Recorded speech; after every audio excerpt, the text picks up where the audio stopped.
dengan arkan sholat, rukun sholat. Yang pertama disebut di sini niyatu fi'liha. Seorang yang sholat harus wajib meniatkan sholat diawali dengan fi'liha, kalimat usolli. Artinya saya sholat. Yang dimaksud di sini usolli itu bentuk niat. Maka ini dari waktu dengan menentukan sholatnya. Kalau memang dia dari waktu sholat yang punya waktu, seperti qobliyah, ba'diyah, atau sunnah zuhur, sunnah asar, sunnah fajar, sunnah subuh, duha, witir. Ini sholat-sholat yang punya waktu. Sababin atau sholat sunnah yang punya sebab harus dita'yinkan. Seperti apa? Seperti sunnatul wudu, usolli sunnatul wudu, atau sebab tahiyat masjid, usolli sunnah tahiyatul masjid, atau sebabnya matahari, gerhana matahari, usolli sunnatul khusuf, awil gamar al-khusuf, atau sebabnya pengen hujan dengan istisqa, usolli sunnatul istisqa. Maka itu harus ada dua ketentuan, yaitu qasdul fi'il sama ta'yid. Wa ma'aniyatil fardhi fi, dan diharuskan juga ada niat fardhon atau fardhiyah ketika melakukan salat wajib. Ka usolli fardhu adz-dzuhri, usolli fardhu adz-dzuhri. Ini lengkap, ada qasdul fi'il, ada ta'yin, ada fardhiyahnya. Wajibu qanuhan bi awal takbirah, dan wajib orang meletakkan niat itu di awal takbirnya ketika mengucapkan Allah dari hamzah al-jalalah dan berakhir di akbar. Wastishabuha, dan menyertakan terus niat usolli fardhu zuhri dan niat-niat sesuai waktunya masing-masing tadi, menyertai terus niat tersebut ila akhiriha, sampai akhir takbirnya. Kama fil rawdah, sebagaimana yang sudah ditetapkan di dalam kitab Ar-Rawdah wa asliha, dan aslul rawdah kitabnya. Wal mukhtaru, adapun pandangan yang menjadi pilihan atau pendapat yang dipilih, al-iktifa'u, seorang cukup niatnya itu bil muqaranati, dengan membarenginya al-urfiyati, secara urfiyah, bihaitsu, sekiranya niat itu yu'addu, terhitung mustahdiran niat, terhitung orang tadi mustahdirannya sudah menghadirkan niatnya li sholat, untuk sholat. Hadirin hadirat rahimakumullah, mudah-mudahan waktu kita cukup. Ini pelajaran hari-hari di halakoh ya. Pelajaran hari-hari di halakoh pondok pesantren. Ya, ini pelajaran hari-hari yang mana mengupas tuntas tentang masalah fikih, terlebih khusus masalah ritual yang paling utama di dalam ibadah kita tentang sholat. Furudus sholat, atau disebut kewajiban-kewajiban yang harus dilakukan dalam sholat, disebut dengan rukun sholat. Rukun sholat ini ada banyak. Yang paling muktamad ada 13. Yang paling muktamad ada 13. Satu kalau kita gugurkan, nggak sah sholat kita. 13 itu bisa saya sebut dengan cepat, yaitu niat takbiratul ihram, berdiri, baca Fatihah, ruku, i'tidal, sujud, duduk antara dua sujud, lalu tasyahud, lalu duduknya dalam tasyahud, salawatnya dalam tasyahud, salam dalam tasyahud, tartib dan mualah. Itu rukun sholat yang muktamad. Jumlahnya 13. Ada ulama tambahin jadi 14 dengan tambahan tumakninah untuk 4 rukun. Di ruku, di i'tidal, di sujud, di duduk antara 2 sujud. Ada ulama tambahin lagi 1 jadi 15 dengan tambahan khusyuk. Ada ulama tambahin lagi jadi 16 dengan niat keluar dari sholat. Ada ulama tambahin lagi jadi 17 dengan rukun musollinya. Ada ulama tambahin lagi 18, 19, 21 dengan meletakkan tumakninah menjadi rukun mustahil. Ini hal yang paling mendasar yang harus diketahui oleh orang yang sholat. Dari situlah dia bisa membedakan mana rukun, mana yang sunnah. Ini yang saya sebut tadi adalah suatu kewajiban yang kalau ditinggalkan secara sengaja tidak sah. Kalau lupa harus diganti dengan sujud sahwi. Kalau ketinggalan harus kembali ke rukun tersebut. Nggak boleh bana alih ya bni alih. Harus ngulangi. Ibu bapak hadirin hadirat rahimakumullah. Ini yang saya sebut tadi sampai 21 terbagi menjadi 4. Jadi rukun dalam sholat terbagi menjadi 4. Ada rukun qauliyah, ada rukun fi'liyah, ada rukun ma'nawiyah, ada rukun qalbiyah. Saya sebut dengan 4. Rukun qauliyah itu ada 5. Disebut qauliyah harus terucap dan yang mengucapkan wajib dengar. Kalau yang mengucapkan sementara kupingnya sehat tapi dia nggak dengar, nggak sah sholatnya. Ada 5. Yang pertama takbiratul ihram. Orang yang takbir harus dengar Allahu Akbar. Yang kedua Fatihah. Orang yang baca Fatihah wajib dengar walaupun dia seorang makmum. Walaupun Fatihahnya sirron, tepat di sholat yang sir seperti zuhur, asar, atau 2 rakaat daripada isya, atau 1 rakaat yang ketiga daripada maghrib, dia wajib dengar. Kenapa? Karena rukun qauliyah. Yang ketiga tasyahud. Asyhadu an la ilaha illallah wa asyhadu anna Muhammad Rasulullah. Ini harus dengar. Nah, ini bedanya tasyahud di sholat sama tasyahud di azan. Kalau tasyahud di sholat ada waw. Asyhadu an la ilaha illallah wa asyhadu anna Muhammad Rasulullah. Itulah. Kalau di azan nggak ada waw, di qomat nggak ada waw. Asyhadu an la ilaha illallah, asyhadu anna Muhammad Rasulullah, nggak ada waw. Lalu yang keempat salawat. Allahumma sholli ala sayyidina Muhammad. Dia harus dengar. Yang kelima ucapan salam. Assalamualaikum warahmatullahi wabarakatuh. Ini disebut rukun qauli. Kalau orang sholat hanya mingkem-mingkem saja, terkena 5 rukun ini dia nggak dengar, maka nggak sah. Orang sepele ini. Ada lagi yang kedua rukun fi'liyah. Rukun fi'liyah ini ada 5. Fi'l ada 6. Yang pertama berdiri, yang kedua ruku, yang ketiga i'tidal, yang keempat sujud 2 kali. Yang kelima duduk antara 2 sujud. Ada tambahan yang keenam duduk di dalam tasyahud akhir. Yang ketiga ada rukun ma'nawiyah. Rukun ma'nawiyah ada 5. Tumakninah di ruku, tumakninah di i'tidal, tumakninah di sujud 2 kali, tumakninah di duduk antara 2 sujud, dan tartib. Ini rukun ma'nawiyah yang kalau ditinggal pun sama, nggak sah sholat kita.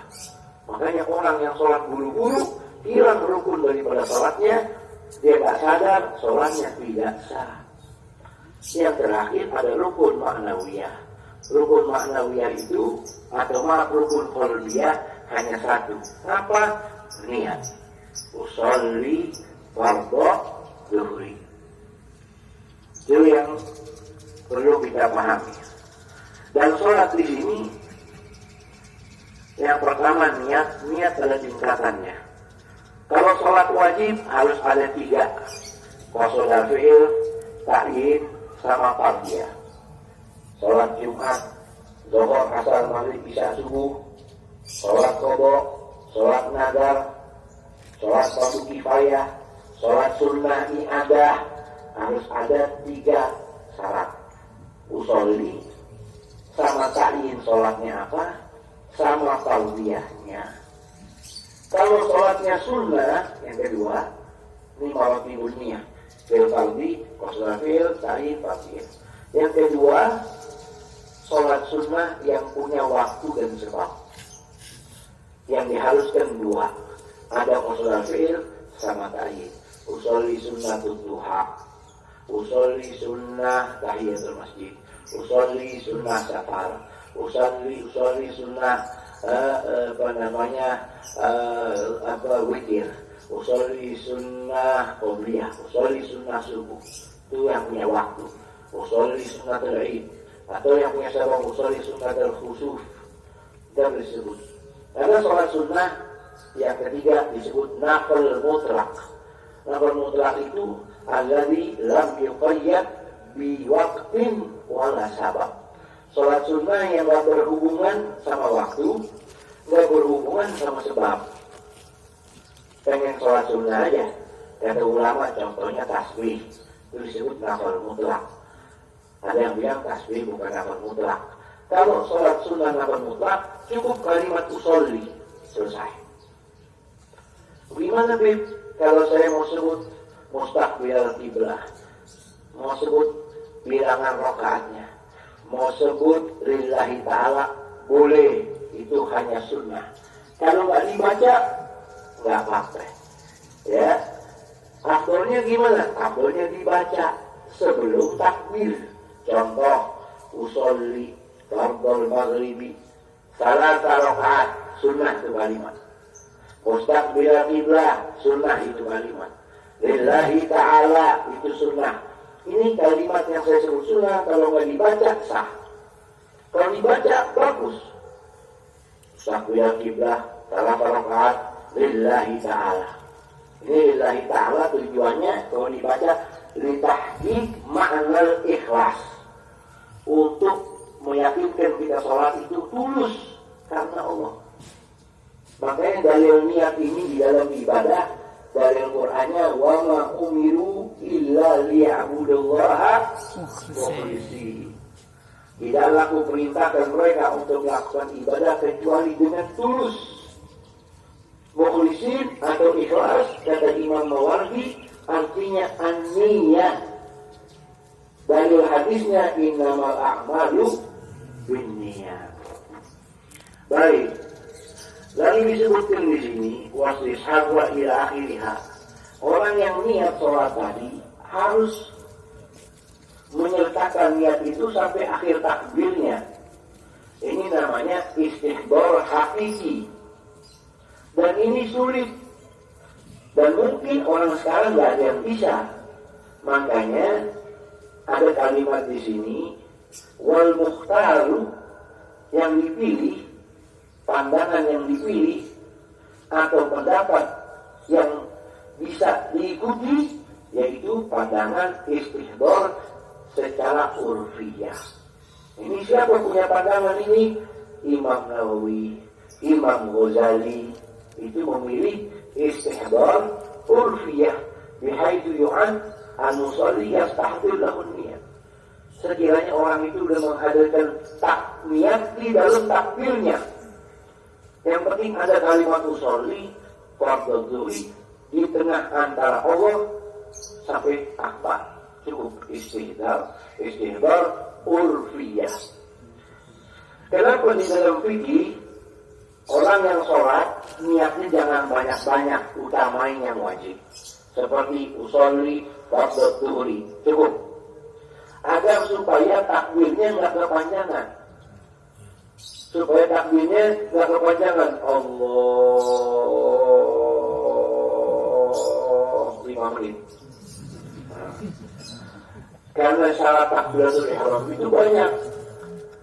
ada sampai 21, ada yang bilang 20, yang tertulis di kitab-kitab yang kita baca di Sabina 16. Di antaranya jangan terlalu kepanjangan, nggak boleh lebih dari 6 harokat.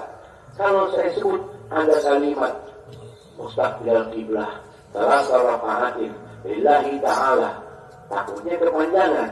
Usolli fardul maghribi salah rakaat mustaqbil qiblah adaan lillahi ta'ala, bisa kepanjangan. Kecuali orang-orang yang sudah ahli sholat. Ahli sholat itu ya, yang dengan kalimat singkat Allahu Akbar udah masuk semuanya. Ya, Sayyidina Habib Umar itu kalau sholat begitu, habis bersiwak Allahu Akbar. Oh cepet ya, ini lain. Ini udah masuk semua. Kalau kelas kita hadirin dulu, karena talakut di dalam niat sebelum sholat hukumnya sunnah. Tempatnya niat di dalam hati. Waktunya kapan? Indah awalid takbir. Waktu pertama kali ucapin Allahu Akbar, di situ tempat niat.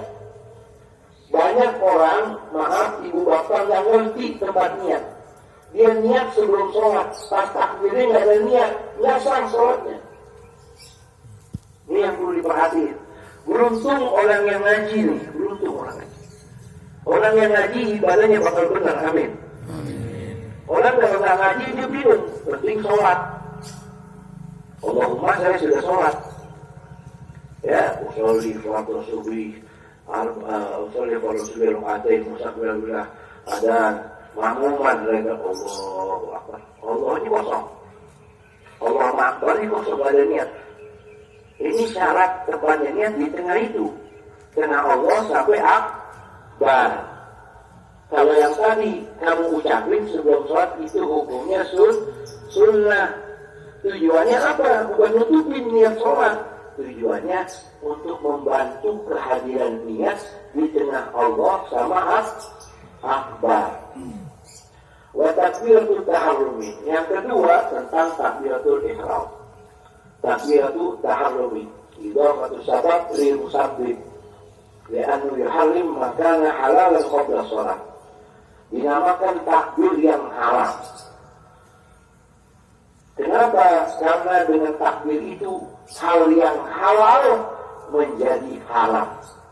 Seperti makan nggak dosa, minum nggak dosa.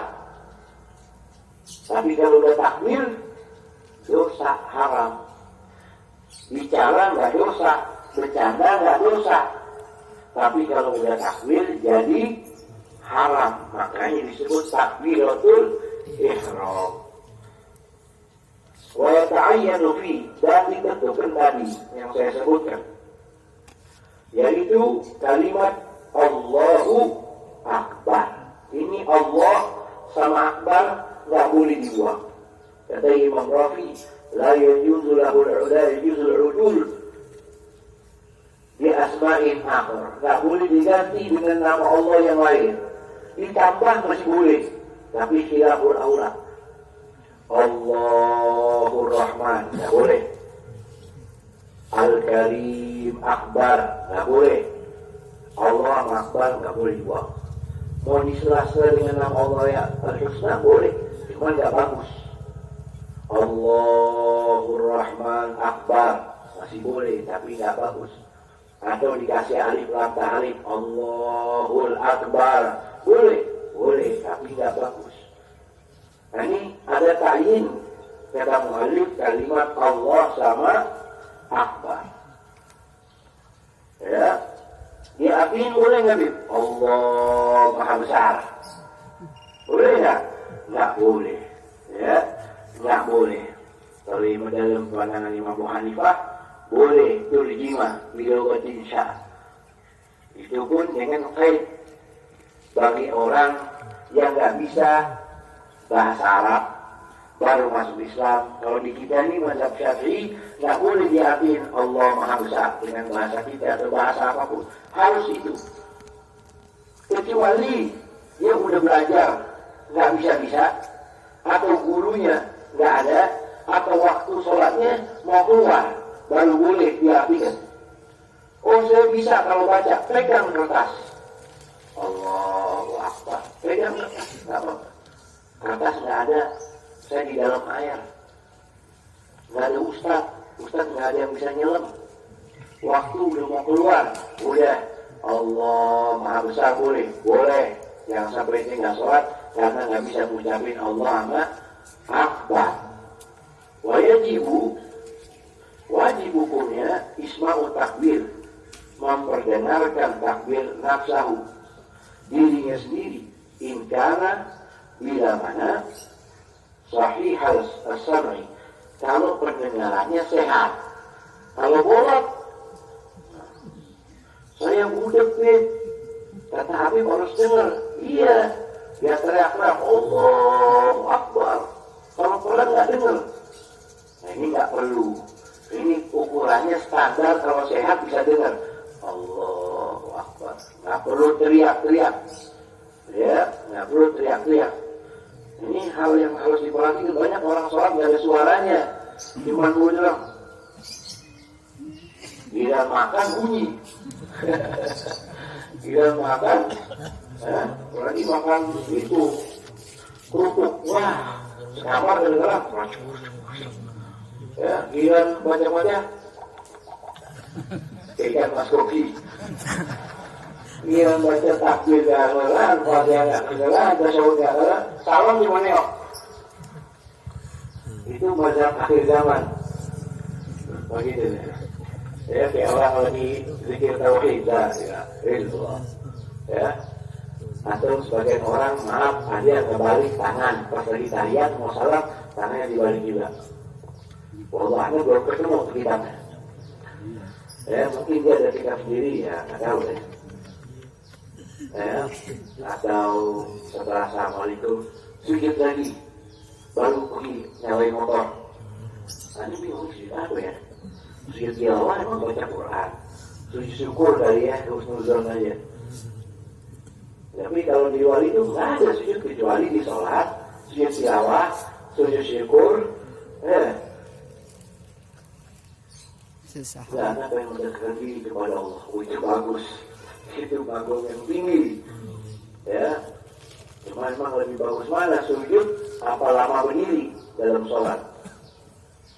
Ulama membedakan, kalau sholat siang lebih bagus banyak berdiri karena orang lebih bagus banyak sujud karena orang pada sibuk sama dunianya, kita sujudnya lama ini. Kalau sholat malam banyak yang berdiri. Kenapa? Karena orang banyak pada tidur. Wala 'aridha min dharratin wa nahwi. Enggak ngaruh. Tidak bermasalah. La 'aridha, tidak ada penghalang.